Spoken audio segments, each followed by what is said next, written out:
Okay, so we'll resume now with file item number 9. We have a pending request to address the council that we'll get to when we can. Jeff Henderson is going to introduce file item number 9, Delta Science Governance, Data to Decision Making. Thank you, Chair, for your evening. Good morning, council members. Is this on? It is. Good. So science governance, in particular, how policymakers get from data to decisions, is an area of increasing interest in the Delta. And council staff has been providing for the council an overview of a number of key components and decision-making methodologies at the council meetings between May and August of this year that we're referring to as the Data to Decision-Making series of panels. In May, the council heard a panel regarding data and the implementation of AB 1755, which is the Open and Transparent Data Act. This month's focus is on performance measures and how focusing on performance measures assists in how you translate sort of our broad programmatic goals into objectives and then measurable indicators of progress. In April 2018, the council did adopt a refined set of performance measures as part of the Delta Plan amendments processed in 2018 that helped to track Delta Plan outputs and outcomes. The performance measures themselves are an important component of the council's adaptive management approach and a way that we use those measures to track progress in how well we're achieving the co-equal goals and how to measure effectiveness of the Delta Plan over time. And a lot of interest, it's essentially led to a lot of interest on the part of the council staff in understanding how potentially other agencies that also have large programs that are based on indicators, how they perform and how lessons learned from these agencies that are engaged in performance assessment. What are the challenges? What are the issues that they encounter? And how can we best prepare to encounter those same issues? Some of those issues include things like evaluating stable measures against shifting baselines, reconciling varying outcomes against a suite of measures, and maintaining consistent measures while also incorporating how to be responsive to changing conditions. And our panel members this morning will discuss these and other challenges, providing examples and lessons learned from performance measures implemented in other large aquatic ecosystems, including the Puget Sound in Washington State, the Kissimmee River in Florida, and the San Francisco Estuary. Our panel includes today Martina Kohler, who is our program manager for the council's performance management unit, Tracy Collier, a member of the Delta Independent Science Board, Cliff Daum, the former Delta lead scientist and an emeritus professor at the University of New Mexico, and Caitlin Sweeney, who is the executive director of the San Francisco Estuary Partnership. And I'll go ahead and hand it over to Martina. Thank you, Jeff. Good morning, council members. I would like to give a brief background about the Delta Plan performance measures, why we have them, what are they, and how do we report and track them. Okay, like that? Okay. So why we have performance measures? The council is using the performance measures to track progress in meeting the co-equal goals and to measure effectiveness of the Delta Plan. The Delta Reform Act of 2009 requires that the Delta Plan includes performance measures to provide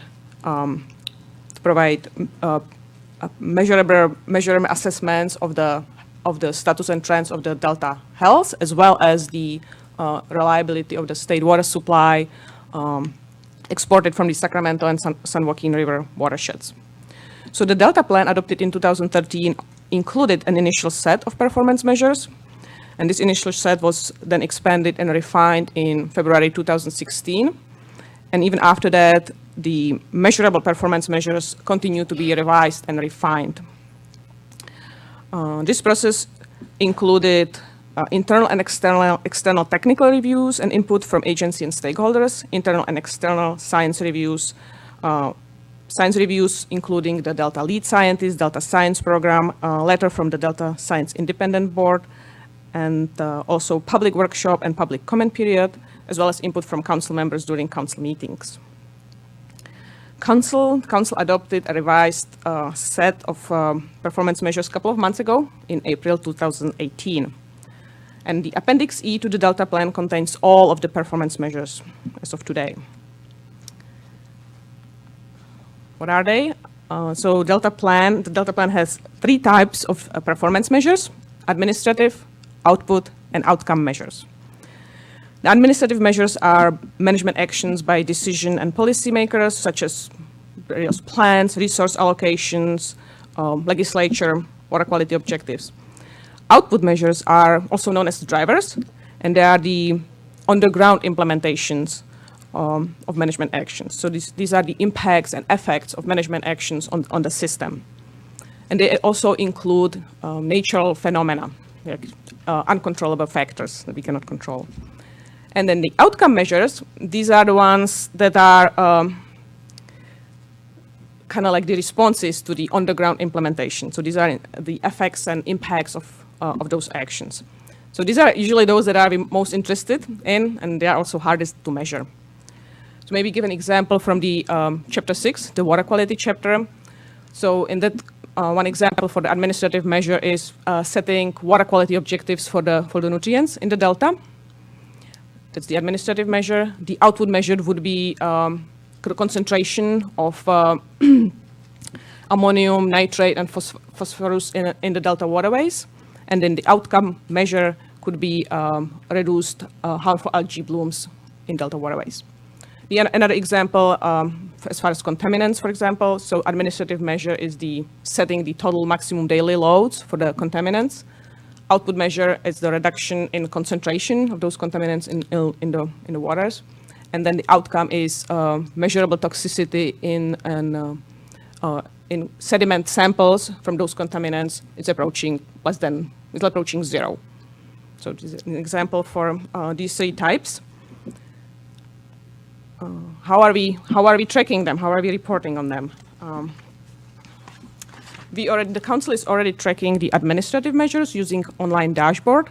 So for the output and outcome measures, we just initiated development of a kind of similar dashboard, but it will be focused on providing the output and outcome metrics, including like what are the targets and what are the baseline conditions that we are comparing to.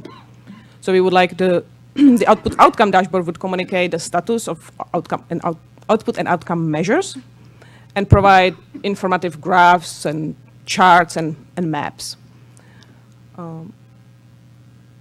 Like while we are kind of designing and planning this tool, we are looking at the other large ecosystems that have been using performance measures as far as like design ideas.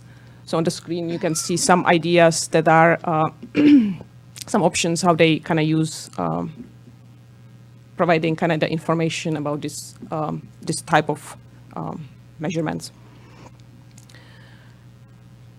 So I would like to kind of, in closing, the Delta Plan performance measures cover all the resource chapters of the Delta Plan. So not only the health of the Delta, but we have performance measures for water supply reliability, reduced risk, as well as the Delta as an evolving place. So right now there are 32 performance measures, and the ecosystem chapter amendment is expected to add a few more. So while we are at the starting line, Cliff, Tracy, and Caitlin will then share their experience and lessons learned from systems that already got started.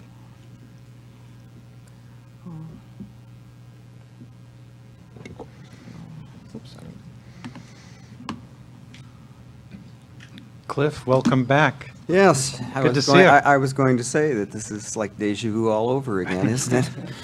Anyway, it's very nice to be back, and I enjoy the opportunity to talk about a couple examples where performance measures have been developed, implemented, analyzed, synthesized, and decisions made. And there are a couple examples that I personally have had close proximity to the work, and so hopefully you'll find it to be of interest in giving you a sense of examples where they've gone sort of full circle on the adaptive management process, where they did the planning, they implemented, they made the measurements, they learned from those measurements, and some significant decisions then got made. So the 2 that I'm going to highlight for you, and I have 3 slides each, so I'll try to go through these briefly and succinctly. The first one is the Kissimmee River Restoration Project in South Florida. The 4 pictures there are to basically provide you a kind of pictorial overview of what has gone on in this part of South Florida. My engagement in this started in 1992 when I was approached to be on an external advisory panel to advise them on the development of their performance measures. They called them expectations. The Kissimmee River is a large, low-gradient, meandering river that is the major tributary to Lake Okeechobee. So part of that riverine system to lake to Everglades, part of the South Florida ecosystem. The river itself, back in the 50s, looked like that picture on the upper right. It was a sinuous, low gradient, highly connected to its floodplain river of about 160 kilometers in length with huge areas of fringing wetlands. Some federal money was made available in the 60s and to basically do what was basically advertised as flood control on the Kissimmee River. Over a 9-year period, they turned the 160-kilometer river into a 100-kilometer canal. And the picture on the lower left will sort of show you what that canal then looked like after its construction. The byproduct, however, of this flood control effort was some pretty substantive degradation of some of the ecosystem values of the wetlands and river. To give you an example, 95% of the wading birds were lost. 90% of the overwintering duck population was lost. A trophy bass fishery was lost.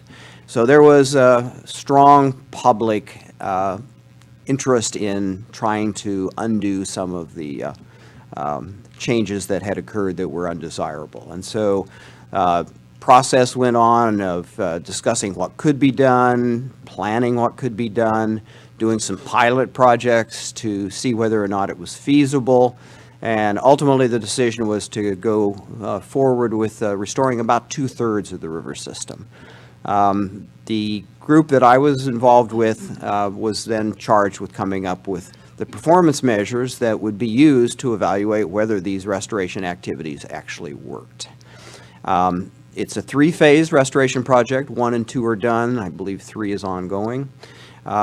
They're fairly extensive. It's something like 25,000 acres of wetland, 100 kilometers of stream.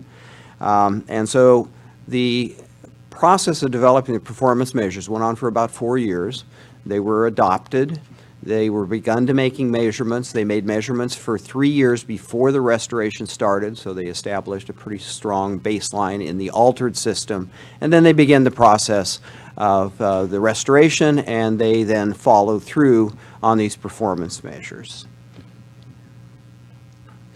The performance measures really were the outgrowth of some fairly straightforward and I think simple but useful conceptual models that were developed about the system. So the basic premise behind the restoration is that if we could get the geomorphology back to where it was more connected between the river and the wetlands, and if we could get the hydrologic system back where the higher flows occur during the time of year that historically had higher flows, and low flows would occur when historically the low flows were good. The way they were operating the canal basically completely reversed that, and so that was one of the problems. So the development of this then, this restoration was designed to try to deal with these 2 major changes on the left-hand side of the diagram. Some of the things then that would be affected was the flow of the riverine systems. The substrate, which because it had become more like a canal or more like a slow-moving water body, was just full of muck, literally producing major oxygen fluctuations in the overlying water column, and there was very little connectivity between the historic wetlands and the current river. That was taken care of with the first phase of the restoration, and then what were their performance measures? Well, the performance measures were designed to focus on the things that the public were most interested in. And the public were most interested in the bird communities, they were very interested in the fish communities, and they were very interested in the plants and the wetland plant communities. So those were the areas where a lot of the effort was then focused. We started out a process, and I think this is pretty typical of when these processes are developed for performance measures. Hundreds, literally hundreds of performance measures were suggested by the public, by scientists, by agency folks. These were ultimately coalesced down into about 60 measurements that were actually then implemented. As I said, they were implemented starting in 1997. The restoration then started in 2000, 2001. And they have been followed now through basically 2 decades of effort to follow then how this process worked. The performance measures are quite effectively reported out, both to the decision makers and to the public.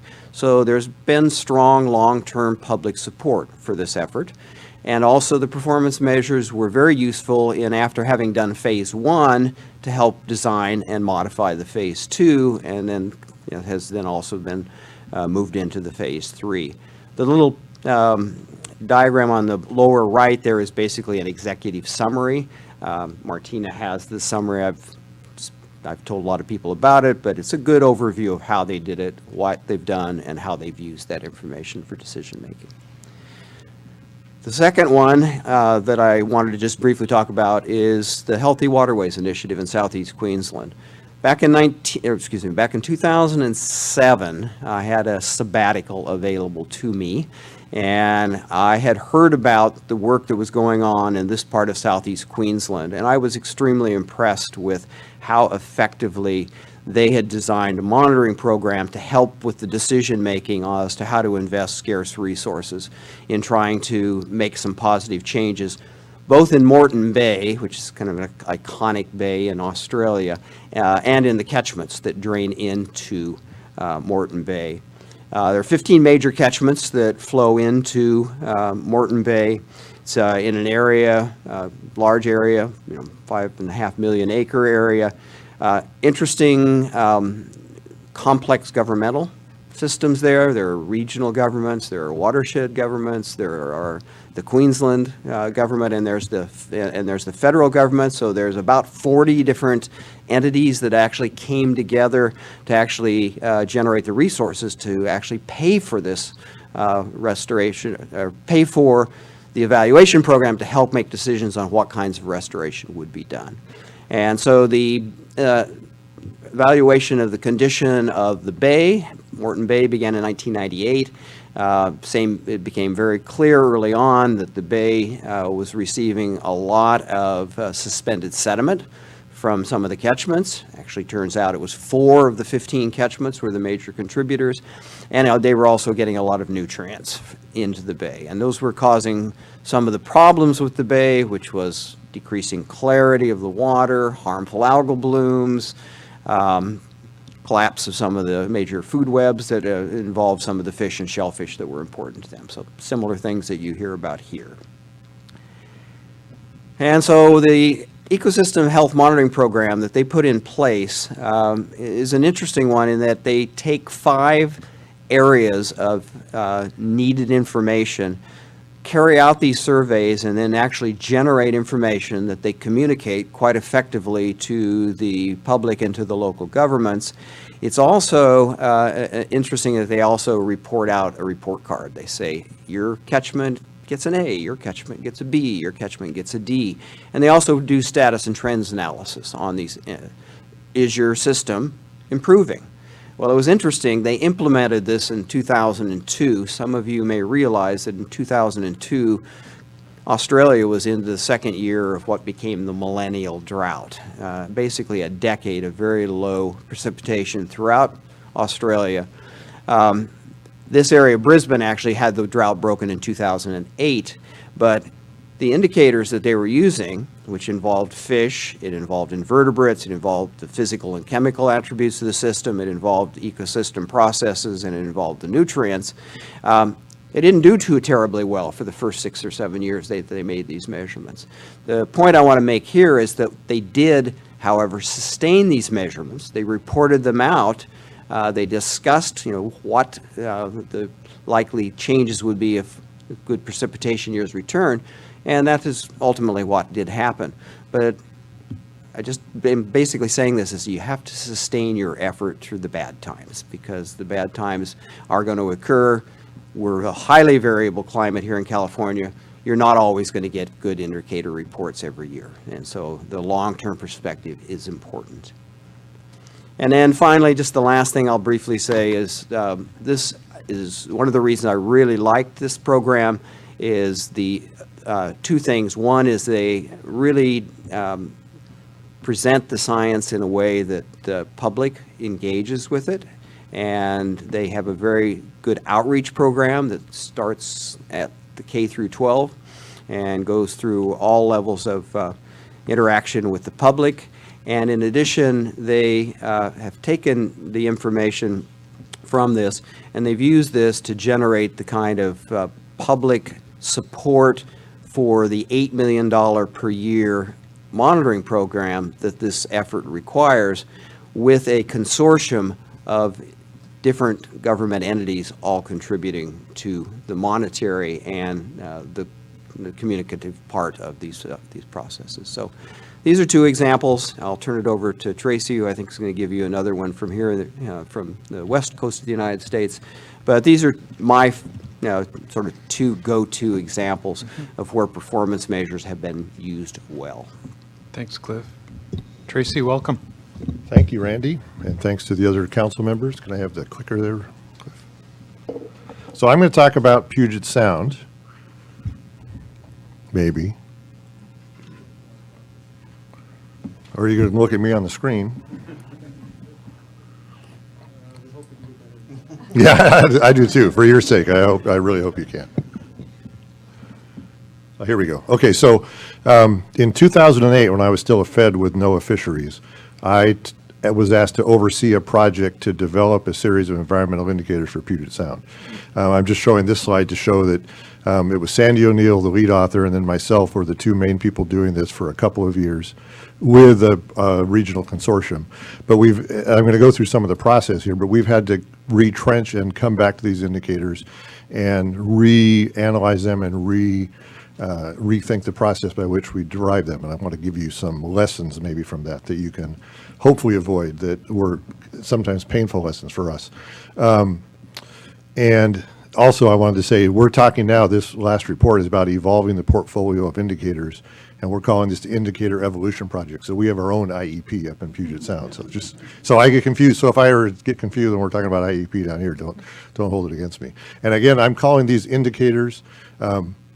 You folks are calling them performance measures. There's a number of different semantics can be a killer in this area. People can get really wrapped around the axle. Go with the semantics you've got. Go with what you're enabling legislation. In our case, we were, by the laws that started the Puget Sound Partnership, we were required to identify environmental indicators measuring the health of Puget Sound. So we use the term indicators. Other people use performance measures. Other people use other semantics, but don't let yourselves get too wrapped up in that. So that process that we started in 2008 led to an adoption of what they called the vital signs in 2010 and 11 by the Leadership Council as surrogates of the status of the ecosystem. I also want to point out Bill Ruckelshaus was the chair of our Leadership Council at that point. He wanted 3 indicators. He didn't want any more than that. He wanted something really simple. I'll come back to this wheel, the vital signs wheel, but we ended up with 2021. And then part of our enabling legislation was, once we developed these indicators, we're required to have the Washington State Academy of Sciences review the process by which we selected them, see if it's scientifically valid, and look at the outputs of our indicator evaluation to see whether or not, in fact, it was defensible. That's something I would say maybe you don't want to put that in your legislations. I'm a little facetious, but not terribly. So the Academy of Sciences report came out in 2012, and they had 4 issues where they were concerned. I'm not going to go through all 4 of these. Most of them were, we need more of this, we haven't thought about this enough, things you can go back and fix. But the second one, in bold, the evaluation of indicators was fatally flawed because the criteria did not emphasize scientific validity. Now, if you're required to develop indicators and you're required to have them evaluated by your state Academy of Sciences, and they say what you've come up with is fatally flawed, that's a bit of an issue. So we've had to then, have had to go back for several years now and look at what we came up with and try to figure out how to fix it so it can pass the Academy of Sciences muster. The reason it's fatally flawed, though, is because we were taking time, as Cliff said, for like Morton Bay. There are hundreds of indicators out there. Hundreds of people are making measurements. You have to figure out which ones you can use, which ones are aspirational, which ones are real. There's a whole criteria that you go through to evaluate indicators and then come up with what are usable indicators, which is what we spent the better part of 2 years doing. And then the partnership at this point was getting a little frustrated because the scientists were taking a lot of time, and we were having a lot of meetings and making a lot of conceptual models. And they said, we really need to have these indicators faster. Thank you very much for your evaluation of what are suitable indicators. We now are going to go into a room with a bunch of scientists and a bunch of managers and some policymakers, and we're going to choose the indicators. And that's what they did.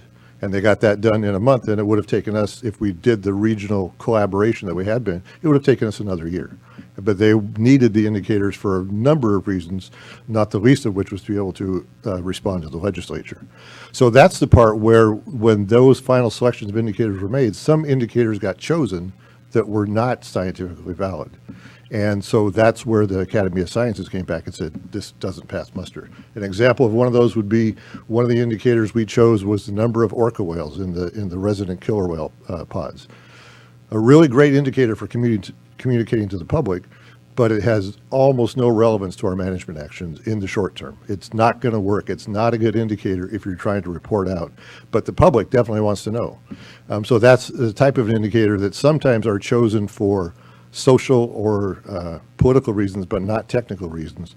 And that came back to us and saying that we were fatally flawed. So we went back to our framework for how we chose and evaluated indicators. Don't read all the numbers on here. The point is, it's a simple decision tree. You have a certain criterion. You say, yes, this indicator meets it, or no, it doesn't. If no, it doesn't, it gets kicked off to the right. You go to the next step. Yes, does it meet it? Or no, does it get kicked off to the right? As you go down, the last couple of steps, if it's no, it's always not acceptable as an indicator. But now, if you get down to the third and fourth steps, you're getting some indicators that have passed a certain amount of review and have some utility, and then you're maybe saying, this indicator currently is not usable, but with a little extra work, we could make it usable. But in the end, you come up with, at the bottom, your good candidate indicators. And that's the sort of process that most systems go through, and there's frameworks that are published, and there's always new frameworks and new ways to evaluate these indicators. But basically, we have been going through this process for quite some time in Puget Sound. So again, we came back to the vital signs. This is a little more blow up. You can see, I wanted to point out from about 12 o'clock to 4 o'clock on this figure, those are all indicators of human health and attributes. So both human health directly, as well as the human quality of life or human well-being. We've really tried to emphasize that in Puget Sound. I think most systems are realizing that, and that's always, if any of our indicators have some weakness currently, I would say it's probably the quality of life, because we just, as we're finding out down in the Delta, we just don't have the social science framework or infrastructure to actually dig into some of these things. But so here we still got, these are the 20 vital signs that were chosen originally by the Leadership Council. They're remaining. We're doing some tweaking. But what we've done as part of our review and this more thorough evaluation of the indicators is, we're saying, and this is in our report that we just put out, there are 2 indicator portfolios that we're proposing. One is the vital signs. Those are what you use to, it's fairly coarse-grained. It's a small, hopefully small number of indicators. There's not, Bill Ruckelshaus has 3 indicators, but it's manageable. But those are what we use to inform the public and policymakers about the state of the ecosystem. That's how we report out. Every 2 years, we do a state of the sound, and we go on all these indicators and say, is it going the right way? Yes or no? And orca whales are not going the right way, by the way. But then what we're recommending is that we have to have assessment indicators. And again, Cliff talked about having 60, coalescing them down to 25. What we're saying is, you, especially in a complex system like Puget Sound and in the Delta, we don't know. I mean, in the Kissimmee River, if we dechannelize the river, that's going to take care of a huge part of our issues. We don't know the main big issues in Puget Sound. I don't think we know them for sure in the Delta. We know some of them. I know when we first started on the ISB, the first question we got was, what's the one big stressor we need to deal with? And we said, that's not a good question to ask us. But it was you and Phil and basically everybody else. So what we're saying is you have to have these assessment indicators that underlie the management decisions you're making about the system. It's a larger set of metrics, and it both reflects your understanding of the system, and to some extent, it's going to enhance your understanding of the system. It's going to be messy, but it's what's going to be used by the scientists and the managers to actually manage the system, to develop your strategies and to monitor the responses and to keep track of things. We're going to report out to the public on the vital signs. The other stuff is all certainly public information. But our recommendation is it's going to take a sort of a two-tiered set of assessments to be able to manage a system where you have multiple stressors and you don't know how all things interact. The unfortunate part of this is this takes a long time. It's very complicated. It's not what your legislature and your politicians are going to want to hear, but it reflects the reality of if you want to understand and manage a system where there's a lot of things in play, you have to do this, in my view. But with that, I'll stop and pass it over to Caitlin.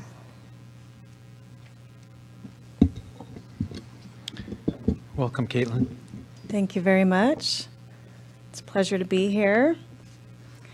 I'm Caitlin Sweeney, again, the Director of the Estuary Partnership. You may recall that I was here before you, I think it was September of last year, and I was speaking about the partnership and also our estuary blueprint.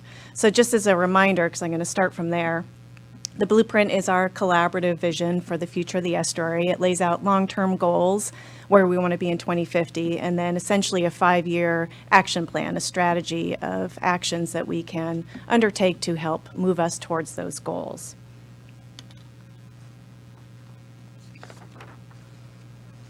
So I think I actually showed this figure too in September, and it looks very much like your own adaptive management figure. They all are relatively similar.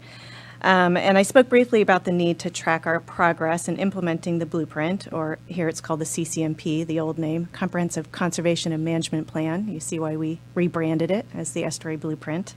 Much easier to say. But of course, tracking our progress is essential and a key component of our adaptive management strategy. So like the Delta Plan performance measures, we recognize that we can and we should track progress both in terms of our programmatic outputs and our environmental outcomes. So I'm going to first talk about the easy one, of course, which is the programmatic outputs. So each of the actions in the Estuary Blueprint, you may recall seeing this, are structured the exact same way. They all have a set of tasks and milestones. So there's a milestone for each task, essentially by X date, do Y. So this lends itself very easily to tracking progress in terms of did we meet the milestones at the task level. So on our website, it's a little tough to see, but on our website you can click on any action. It'll bring up a bar graph of the tasks within that action, and you can see % completion of each task within an action. And the bar graphs are linked to a spreadsheet. It's linked live, which we update quarterly. So the information that's out there to the public and to our partners is very up to date in terms of our progress in meeting our milestones. And then we can package that in various ways.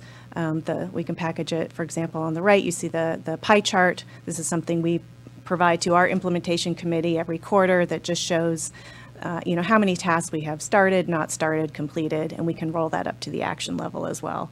Very simple, very easy to do, and it was easy to do because we built in those milestones when we were developing our blueprint and didn't think about it afterwards. So we laid the groundwork for this kind of reporting. But when we move from programmatic outputs to environmental outcomes, of course, just as important, but much harder to do.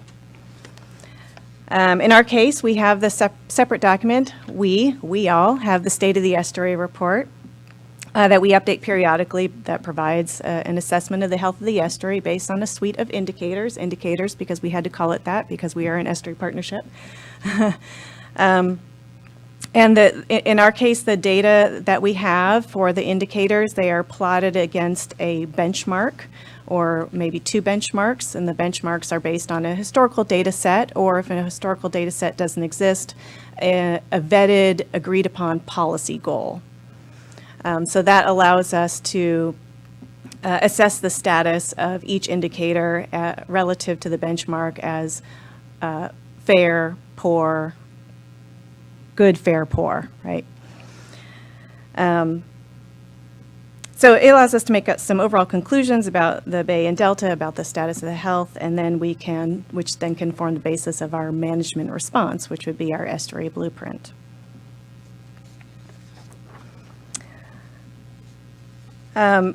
So if the blueprint is the management response to what science tells us, I'll get into this box in a minute, then we should be able to compare progress, by that I mean the status of outputs, to change, the status of our outcomes. But of course, that relationship isn't always linear, and it's not always directly causal enough to really compare. So this is a table from the estuary blueprint, which just simply lists all of the indicators in the State of the Estuary report and how they are linked to the blueprint's goals, objectives, and actions. And you can see, just by looking at how many lines and numbers there are, that it's not a one-to-one relationship mostly. Instead, we made a choice not to track individual outcomes for each milestone, but to allow for a combination of management responses to meet an environmental challenge, to allow for a little bit of that messiness. And in some cases, of course, the linkages are not that clear and not that linear, not that easy. So again, the data that are in the suite of indicators that are in our State of the Estuary report are based on what we are already tracking, what we have data for, and where we can produce a benchmark. So we have to have a historical data set or, again, an agreed upon policy goal. So we have, a great set of data, but it's limited. And it's particularly limited for the entire system, for the entire estuary. We have some data sets that are only Bay, some that are only Delta. So we're working on improving that, but we're limited by what we have available so far. So in some cases, our outputs or our milestones call for more science, and that will feed back into our State of the Estuary report. So essentially, we do the best we can, right? We assess the status of our outputs. We assess the status of the trends of the indicators, and we compare these over time. And we hope that we're making some, informed connections between these two things. And we compare it over a 4 to 6 year time cycle that allows enough time for the environment to respond to our management actions, enough time for us to be able to really track change in the environment. But it's messy. You said it's messy. I have messy in my notes too. It's messy. Performance measures are messy, yes. Does it drive scientists and managers alike crazy? Absolutely. Are there areas we can improve? Most certainly. Every time we update our estuary blueprint or update our State of the Estuary report, and they are on these cycles, we have an opportunity to make those linkages cleaner and clearer and fill the gaps. But in the meantime, is it still worth it? Absolutely, absolutely. Because there are many benefits, we think, to performance measures that go beyond really being dependent on those links between the outputs and outcomes being squeaky clean and easily quantifiable, right? So we need to try. We need to always be in pursuit of that adaptive management strategy where we're planning and implementing and measuring and assessing and reporting and planning and implement, right? And we need to quantify the results in any and all ways that we can, because we need to be accountable. We need to be accountable to ourselves. We need to be accountable to our partners. We need to be accountable to the public who wants to know how we're spending their dollars. So any way that we can produce something to show progress is extremely useful. And it turns out that talking about results, talking about progress is a great outreach opportunity. It's a great engagement opportunity for us. So we ourselves, we share our results in a variety of ways. We package it in charts and graphs for those people that really need charts and graphs. We also do, much more human-focused stories about our successes and our partners' successes. We do videos and sound bites. We do in-depth reporting in magazines. So we're able to talk about progress in a variety of ways to a variety of people because we know how important engagement is and that we know that the results of engagement are quantifiable. If we could figure out what the performance measure for that would be. But tongue-in-cheek a little bit, but it's always, it's a circular process, and we absolutely need to keep trying, and it's absolutely worth it. Thank you. So it's good to hear from experts who've been on the front lines of this. I had a front row seat watching Cliff lead our team in developing performance measures, and I have a good sense as to how difficult and time-consuming this is. So thank all three of you for sharing with you your own experiences. Any questions of the panelists? Susan. This is for any panel member. I'm curious, when you're engaging with the public and they're giving you their thoughts on performance measures that would be useful, does anyone ask those who are participating if they're expecting some day or time when the system is quote unquote healthy? And it's, I'm just trying to imagine how would you answer that question of how do we know when we're completely healthy and we can just sort of stop measuring so much? So a little bit tongue-in-cheek, we were told that by Christine Gregoire. She told us when the partnership was created, you will be done by 2020. It will be restored to health. We all use health, and I won't go on too long, we all use health as a indicator of sort of our subjective assessment of what we want the system to look like, but it's not really quantifiable. And that's in the restoration science and restoration ecology, that's always an issue of what people really think they mean by what is restored, what is healthy. That's a social construct. I don't think it's a technical construct, is my view. So I don't answer that question if I get it. I would only add that I usually add to that response something about this, the system's always changing. We're always responding to new threats. We're always responding to, as the system is evolving with climate change, for example. So we don't have a point that we're going to get to and call it done. We're always going to be responding to the system and trying to increase the health. So we all have our non-answers to that question.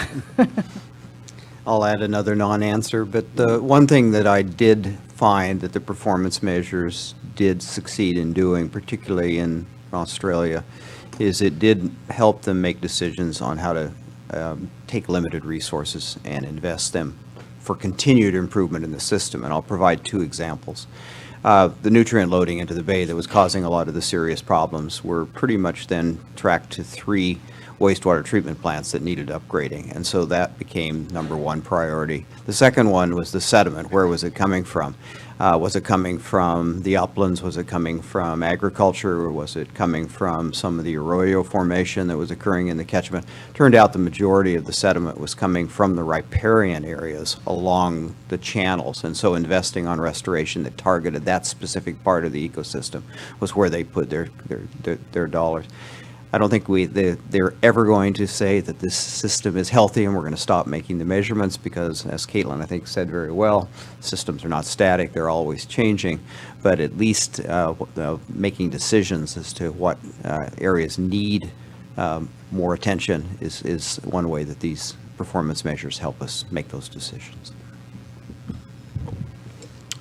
So how long do you give a performance measure an opportunity to be addressed? And at what point does the changing baselines or ineffective inputs or technology trigger the need to update or change a performance measure? I am closest to the mic. That's an excellent question, and one that we have to ask ourselves. I think it's important to set out a regular update for your performance measures or your document, whatever that is. It could be 2 years, 4 years, 6 years, but at least it gives you an opportunity to set aside the time and resources to reevaluate and look at that very question. What of these performance measures are still relevant? Where are the gaps? What are we missing? What is no longer relevant or never was relevant? And I'll concur that this is an extremely difficult question to give you a very good answer to. The one thing that I would point out is that the one thing you don't want to get in the business of doing is developing performance measures, implementing them, and then suddenly wholesale changing the vast majority of them. You need consistency. You need to give the measures a chance to show you whether they're actually showing you what you want to know about the system. There may be times that you'll edit some out or you'll adjust them accordingly, but don't get into the business of making major changes in your performance measures in a short time period, because that's probably not wise. And part of your evaluation of your performance measures really should include your best assessment of what's the time frame in which it will respond. So once you have that assessment of the time frame, that will inform you as to what time period you should maybe go back and reevaluate. Orca whales are a very long time frame, obviously. So you need to, but then, of course, you need to say, it's hard to say every 4 to 6 years we'll look at all of them unless you know they all respond in that time frame. So that's part of you should do that due diligence to estimate what the time frame is for response before you reevaluate, because otherwise you go back way too soon. Mr. Chair. Skip and then Ken. Thank you. And to your comment, Tracy, about politicians, and I'm one of those politicians and policymakers, and even though I don't understand a lot of the science, it helps me understand the processes and the thoughts that go in to making recommendations and helping this policymaker understand what is needed, and understanding is also resources necessary to implement some of these processes. So in that regard, it's very helpful to me. I appreciate it. I mean, your pressures are very real. So, and I think it's the responsibility of the technical community as well as the policy folks to try to have these sorts of discussions so they can better understand the drivers that each of these groups are facing. That's why, in some regards, a lot of our scientists said we have to come up with better answers faster for the policy folks. Now we're having to go back and revisit it, but we knew it at the time. We knew that what we were doing was going to be problematic, but we needed that answer for folks like you. So, Tracy, the orcas were not a good indicator, you mentioned, but they're declining. So was it not, it was one of these examples of it wasn't a good indicator because there was nothing you can do about it, or there was extraneous, impacts on them that really didn't reflect the health of the sound? Is that? so they are a good indicator for communication and for talking to the public. Excellent for that. But we were supposed to come up with environmental indicators that were showing how the sound was responding to our management. The problem with orcas is we think we know the 3 big factors. We know 3 factors. We're not sure which is the biggest. We're pretty sure now it's salmon. Restoring the salmon is going to take us a couple of decades. The time frame for orca recovery is going to be half a century. So it's not a good indicator if you're talking about how well you're managing the system, especially when the governor told you to be done by 2020. So so they are a good indicator of the overall health of the system because so many things feed into the orca populations, but they're not responsive to management in a time frame that's very useful for ecosystem recovery. No, that's helpful. And there's a question that staff put into the staff report that I just have to ask because it's really a hard one to answer. Actually, you have to ask it because staff put it in there. Yes, and I've heard that, hey, we put questions in there and you guys don't ask them. What are management responses to performance assessments where linkages between system conditions and specific actions are not well understood, nonlinear, or include high uncertainty? So the way I looked at it is, well, what do you do when you don't know what to do? Anybody could answer that. Go ahead. You're local, you can come back.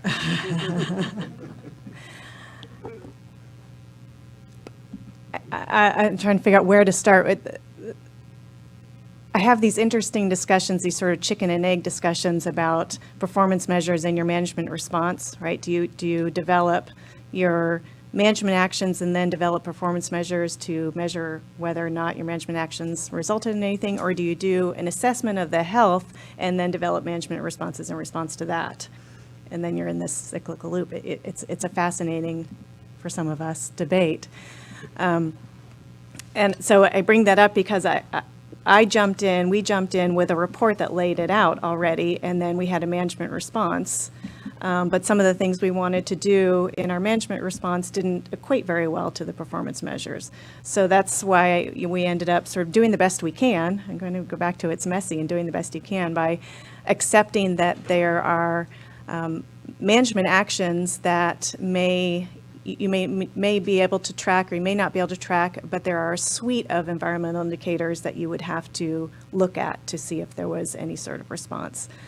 So the more you can bunch things together in some cases, the more informed your decisions will be as you go forward. It won't be clean, but you'll be able to look at trying to get, it's, cubism. You need to look at it from all angles, all the angles that you have, because it isn't always linear and it's not a clean system.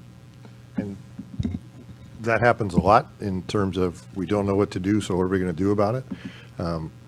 What I fall back on almost always is if we aren't sure how the system's going to respond to our different management actions in terms of the ecosystem outcomes, as we were talking about from the Delta perspective, fall back on what you think the major pressures are on the system. What are the big stresses? How do you mitigate those stresses? How do you reduce those stresses? So if you don't know that, you should spend some time trying to figure out what your major stressors are, and then see if those respond to your management actions. And with the somewhat of an assumption, and maybe it's a hope, that the ecosystem will respond to those reductions in pressure if we understand the system well enough. But there's many times when we don't know what to do, so we should fall back on what we think the major stresses are in the system and try to reduce those. That's what I usually advise. It doesn't mean people listen to us, but that's what I think. I mean, your idea with sediment and nutrients is exactly that. So. And I'll just add one example from the Kissimmee River Restoration Project, and that was, yes, there was a high degree of uncertainty as to how the system would respond to the removal of the channelization. One of the things that they could do initially was to set up a pilot project of small scale. But what they basically did is they pushed water back onto the floodplain that had been dewatered for about 4 decades to see whether or not some of the key things would happen. And they had then a suite of things that they measured for 3 years. And they gave them enough confidence to at least say that, okay, we think that we should go the next step, which was the larger scale restoration. So incrementalism sometimes helps.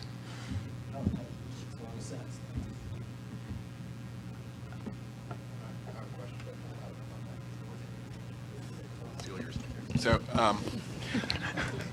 you guys all talked about 2 different sort of uses of performance measures, directly to management actions and then more broadly for public education.